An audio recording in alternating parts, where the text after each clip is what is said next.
हर topic को politics के साथ समझने की कोशिश करना है। तो जेंडर एंड पॉलिटिक्स की अगर हम बात करें तो जेंडर एंड पॉलिटिक्स में क्या हो रहा है कि जेंडर के साथ कैसी पॉलिटिक्स खेल ली गई कि पब्लिक प्राइवेट डिवीजन हो गया, महिलाएं घर में रह गई, वो सारा सब कुछ ठीक है, और पुरुष बाहर निकल गए, इस कारण महिलाएं कभी बाहर के डोमेन में कह सकते पब्लिक डोमेन में उतना बढ़ चढ़ के आगे आई नहीं। तो फिर उन्होंने आवाज उठाई, फेमिनिज्म चला, फेमिनिस्ट मूवमेंट चले और वुमेन को इक्वालिटी मिली। फाइन, तो पब्लिक प्राइवेट डिवीजन के कारण आपको क्या देखने को मिलता है कि विमेन प्राइवेट डोमेन तक सीमित थी, लेकिन जब उन्होंने आवाज उठाई तो पब्लिक डोमेन में आई। लेकिन उसके बावजूद भी, क्योंकि Indian society is a patriarchal society, तो इंडिया में उसके बावजूद भी विमेन डिस्क्रिमिनेशन फेस कर रही है अलग अलग एस्पेक्ट्स पे। तो वो वेजेस का एस्पेक्ट हो सकता है, वो सेक्स रेशियो की बात हो सकती है, वो डोमेस्टिक वायलेंस की बात हो सकती है, तो वो जॉब्स की बात हो सकती है। डिफरेंट डिफरेंट डोमेन्स में महिलाएं आज भी डिस्क्रिमिनेशन फेस कर रही है, लेकिन समस्या पे नहीं, समाधान पे फोकस करना है। तो विमेन अगर डिस्क्रिमिनेशन फेस कर रही है तो सोल्यूशन ये है कि विमेन का पॉलिटिकल रिप्रेजेंटेशन होना चाहिए, जिससे स्थिति सुधर सकती है। पर यहां भी समस्या ये है कि विमेन का पॉलिटिकल रिप्रेजेंटेशन लोकल लेवल पे तो है कॉन्स्टिट्यूशनली गारंटेड, लेकिन स्टेट और नेशनल लेवल पे अभी तक नहीं था, अब हो गया है, आगे आने वाले चुनावों में मिलेगा। ठीक है, तो ये चेंज जो भी रिसेंटली हुआ एनसीईआरटी की किताबों में शायद नहीं लिखा है, तो ध्यान रखना। तो ये जेंडर वाले एस्पेक्ट पे अपन इतने ही पढ़ेंगे। पब्लिक प्राइवेट डिवीजन समझते हैं, विमेन कहां डिस्क्रिमिनेशन फेस करती है और पॉलिटिकल रिप्रेजेंटेशन उस समस्या का समाधान हो सकता है। वैसे ही जेंडर का एस्पेक्ट हो गया। अब रिलीजन वाले एस्पेक्ट पे आओ। तो रिलीजन वाले एस्पेक्ट पे इस टॉपिक में, इस सब टॉपिक में अपन क्या क्या पढ़ते हैं कि रिलीजन एंड पॉलिटिक्स सही है या गलत है। तो उसके पॉजिटिव भी है और नेगेटिव भी है, और रिलीजन का पॉलिटिक्स के साथ इंटरेक्शन तब तक सही है जब तक सारे धर्मों को समान माना जाएगा।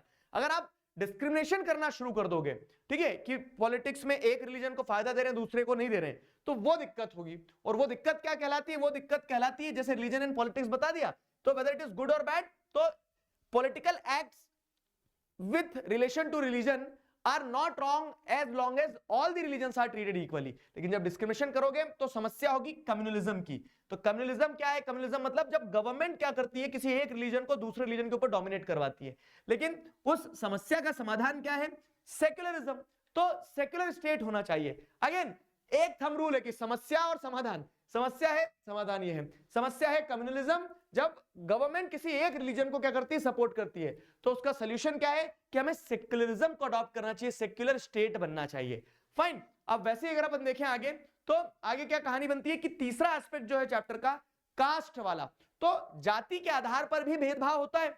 अब जाति के आधार पर जब भेदभाव होता है तो वो कास्ट एंड पॉलिटिक्स सही है गलत है? तो कास्ट और पॉलिटिक्स का रिलेशन जो है ना, वो एक पॉइंट पे सही भी है और एक पॉइंट पे गलत भी है। जैसे जेंडर को पॉलिटिक्स में हाईलाइट करना पॉजिटिव है कि विमेन को रिप्रेजेंटेशन मिलेगा, रिलीजन को पॉलिटिक्स में हाईलाइट करना गलत है कि कम्युनलिज्म होगा। लेकिन कास्ट को पॉलिटिक्स में हाईलाइट करना सही भी और गलत भी है। तो अगर हम कास्ट की बात करें तो कास्ट और पॉलिटिक्स जो है, ठीक है, वो सही भी है और गलत भी है। और हमारे यहाँ क्या है, कास्ट एक यूनिक डिवीजन है जो इंडिया में देखने को मिलता है। जैसे कास्ट इनइक्वालिटीज के दौर पे अगर आप देखोगे तो ये हेरिडेटरी तरीके से बेस्ड है कि Your thumb deserves better than lazy scrolling.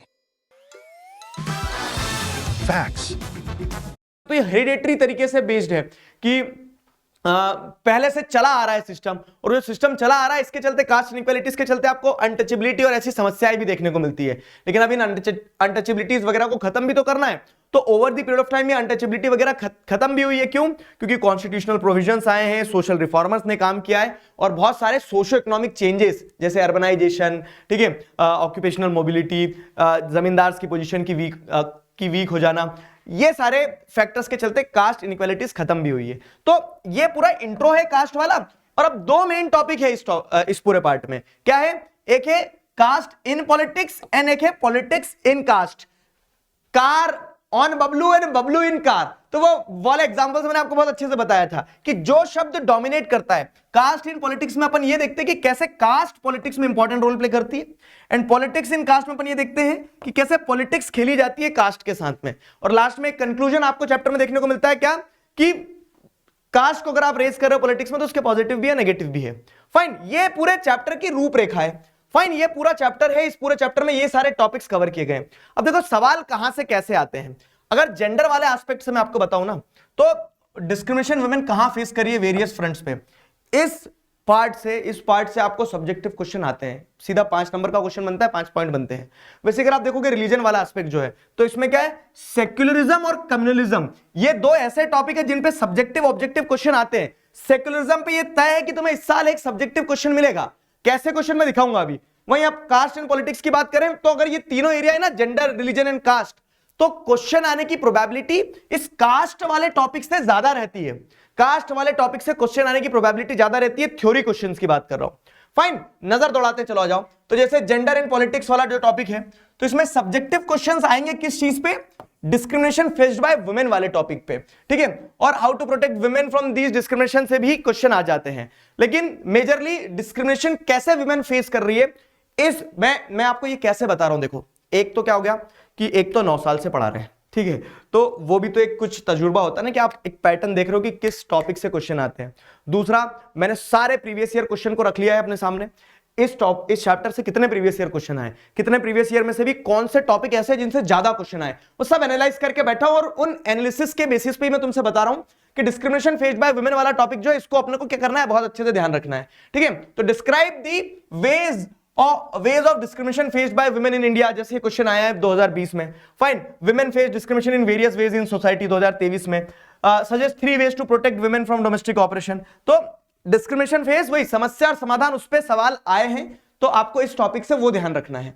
बाकी ऑब्जेक्टिव जो है, तो जैसे आप देखेंगे कि किन कंट्रीज में, जैसे नॉर्डिक कंट्रीज पे क्वेश्चन 2024 में आए थे, तो वैसे जहां जहां फैक्ट्स रहते तो उन फैक्ट्स पे, लेकिन ऐसा बहुत फोकस रखने वाला फैक्ट नहीं है। जैसे मैंने आपको बताया था कि फेडरलिज्म में, फेडरलिज्म वाले चैप्टर का मैंने बताया था ना कि तीनों लिस्ट से क्वेश्चन आते ही हैं, तो एकदम ऐसा स्पेसिफिक ऑब्जेक्टिव वाला सेक्शन नहीं है यहाँ पे, ठीक है, सब्जेक्टिव वाला ये टॉपिक है। आगे बात करें रिलीजन पे, तो रिलीजन, कम्युनलिज्म एंड पॉलिटिक्स वाला जो सेकंड टॉपिक है ना चैप्टर का, उसमें क्या होता है ना, उसमें सेक्युलरिज्म से एमसीक्यू आए हैं, सेक्युलरिज्म वाले टॉपिक से एमसीक्यू। तो आपसे पूछ लेते हैं, ऐसे स्टेटमेंट्स दे देते हैं, देखो ऐसे कि there is no official religion for Indian state, there is freedom to profess, practice and propagate any religion in India. अब ये जो है, ये किस टर्म के अकॉर्डिंग है, तो ये रिपब्लिक टर्म के अकॉर्डिंग इसका मीनिंग ये होता है, सॉवरेन के अकॉर्डिंग इसका मीनिंग होता है, या सोशलिस्ट के अकॉर्डिंग, या सेक्युलर के अकॉर्डिंग। तो ऐसे सेक्युलरिज्म पे इस तरह के सवाल बनते हैं। फाइन, सेक्युलरिज्म वाले पार्ट पे इस तरह के सवाल, ऑब्जेक्टिव टाइप के क्वेश्चन और सब्जेक्टिव क्वेश्चन भी। सेक्युलरिज्म टॉपिक रिलीजन वाले पूरे टॉपिक में इंपॉर्टेंट है। और कम्युनलिज्म से भी सब्जेक्टिव क्वेश्चन पूछे जाते हैं कि कम्युनलिज्म क्या है, कम्युनलिज्म कौन कौन से वेरियस फॉर्म्स ले सकता है। लेकिन सेक्युलरिज्म ज्यादा इंपॉर्टेंट है, सेक्युलरिज्म और कम्युनलिज्म पूरे रीजन वाले पार्ट में। सेक्युलरिज्म कम्युनलिज्म वाला टॉपिक है, सेक्युलरिज्म से एमसीक्यू भी आ रहे हैं और कम्युनलिज्म से ऑब्जेक्टिव क्वेश्चन आ रहे हैं। क्लियर हुआ? आगे बढ़े अगर, तो आगे रुक जाओ, ये स्लाइड में फेड इन लगाने में गलती हो गई थोड़ी सी, आगे बढ़ते हैं। तो ठीक है, आगे क्या कहानी हुई है, मतलब क्वेश्चन पहले दिख गया तुम्हें। आगे बढ़ते हैं, तो caste and politics, caste and politics की अगर बात की जाए, तो कास्ट एंड पॉलिटिक्स वाले टॉपिक से क्या होता है, सब्जेक्टिव क्वेश्चन। मैंने तुम्हें बताया तीनों पार्ट में से, चैप्टर में से अगर सबसे ज्यादा ऐसा है कि सर 2 पार्ट छोड़ दें, एक ही पढ़े, बताओ कौन सा पढ़े, तो मैं बोलूंगा कास्ट वाला पढ़ना। कास्ट पे आप देखोगे ना, तो how caste can take various forms in politics, fine, mention the problem of casteism in politics, describe the changes in caste and caste system in modern India. तो कास्ट के क्योंकि डोमेन भी है, कास्ट इन पॉलिटिक्स पूछ लिया तो कैसे cast important role play करती है पॉलिटिक्स में, पॉलिटिक्स इन कास्ट पूछ लिया तो सीधे 3 पॉइंट दिए हैं। तो ये ऐसा टॉपिक है जिससे क्वेश्चन भी सीधे सीधे बनते हैं।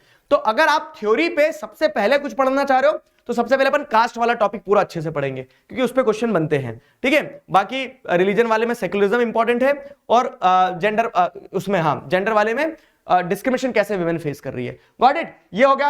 अब इसके अलावा मैं तुम्हें 4-5 क्वेश्चन दे रहा हूं, उन क्वेश्चन को कंठस्थ कर लेना। जो टॉपिक्स बताए उन्हीं से जुड़े हुए क्वेश्चंस हैं, जैसे विमेन कैसे पीछे रह जा रही है, कैसे डिस्क्रिमिनेशन फेस कर रही है। सवाल बहरूपिया होता है मेरे दोस्त, वो सवाल बदल जाएंगे, सवाल के तरीके बदल जाएंगे, लेकिन आंसर तो वही रहेगा ना, क्योंकि टॉपिक वही है। तो ये 4 क्वेश्चंस मैं तुम्हें दे रहा हूं, 4-5। जैसे कम्युनलिज्म के ऊपर क्वेश्चन आता है तो कम्युनलिज्म, सेक्युलरिज्म पे क्वेश्चन आता है तो ये सेक्युलरिज्म, और कास्ट वाला जो है, तो जैसे कास्ट वाले टॉपिक में से कास्ट सिस्टम क्यों ब्रेक डाउन हो रहा है, या फिर कैसे कास्ट जो है सेवरल फॉर्म ले सकती है पॉलिटिक्स में। तो आप बताएंगे कि कॉन्स्टिट्यूएंसी का कंपोजिशन देखा जाता है, कास्ट सेंटिमेंट्स अपील किए जाते हैं, यूनिवर्सल अडल्ट फ्रेंचाइजी के चलते अब सारी कास्ट ही इक्वल हो गई है, तो कोई भी कास्ट का वोट कोई भी पार्टी खोना नहीं चाहेंगी, वो सारी चीजें। क्लियर हुआ? तो ये था हमारा प्यारा chapter, gender, religion and caste. Next video में मिलेंगे नेक्स्ट चैप्टर के साथ में, और वो एरियाज उठाएंगे जिन्हें हमें बिल्कुल छोड़ना नहीं है, ठीक है। तो this was the short for gender, religion and caste. इसका पीडीएफ टेलीग्राम चैनल पे, टेलीग्राम चैनल ज्वाइन कर लेना, लिंक आपको डिस्क्रिप्शन में मिल जाएगी, तो जिसमें कोई भी अपडेट्स वगैरह आएंगे तो सारे आपको मिलते रहेंगे। तब तक क्या करना है, तब तक मुस्कुराना है, ठीक है, अपना ध्यान रखना है। अभी के लिए साइन ऑफ करता हूं, signing off with this, together we can we will. Thank you very much.